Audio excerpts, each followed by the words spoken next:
Hello mga ka-GM, sa mapagpalang araw muli sa ating lahat. Ito may ginagawa tayong Ford Expedition, no? Ito ang bali ginagawa natin dito. Gusto ko lang mai-share sa inyo para magkaroon din kayo ng idea. Ito yung kanyang makina. Tinanggal natin yung kanyang cover yan. Bali tinanggal po natin yung kanyang throttle body, no? Yan, yung kanyang throttle deep body dito. Tapos chinik natin mga ka-GM. Ang code kasi nito nung in-scan natin kanina, V2112 yung kanyang bali ang tinuturo niya yung kanyang throttle body. So ito papakita ko sa inyo at binuksan na natin yung kanyang throttle body. Ito po yung kanyang throttle body, no? Bali nilinis natin siya.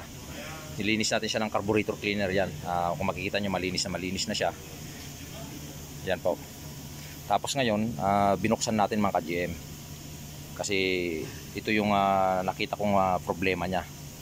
Ngayon ito yung kanyang gear. Kung makita nyo yung kanyang gear na plastic dito, nakasuot siya rito, no? Dito siya nakasuot. Ngayon ang yung spline niya dito mga ka-GM, ito isandal natin diyan. Ito kung makikita nyo yung kanyang spline, no, yan, no? Upod na siya. Upod na siya, oh. Pudpud na siya, saka matalim na. Yan. Yan yung tumatama rito sa plastic dito sa kabila. Dito. So ang kasi ng description ng code niya ay stack up yung kanyang itong kanyang throttle body.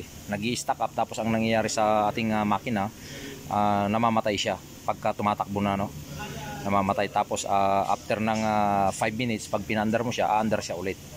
So ang nakita natin ito po. Yan yung kanyang problema. Throttle body stack up yung niya. Kasi pudpud na yung kanyang mga gear dito. Yun yung tumatama rito sa gear dito sa kabila. Tapos ito naman yung kanyang pinakatakip dito, no?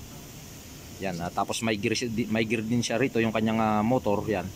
Pero titignan natin mga ka-GM kasi may sabit siya dito Ngayon ang gagawin ko dito, ilulubricate natin, tapos pero i-order na rin natin ng bago na throttle body.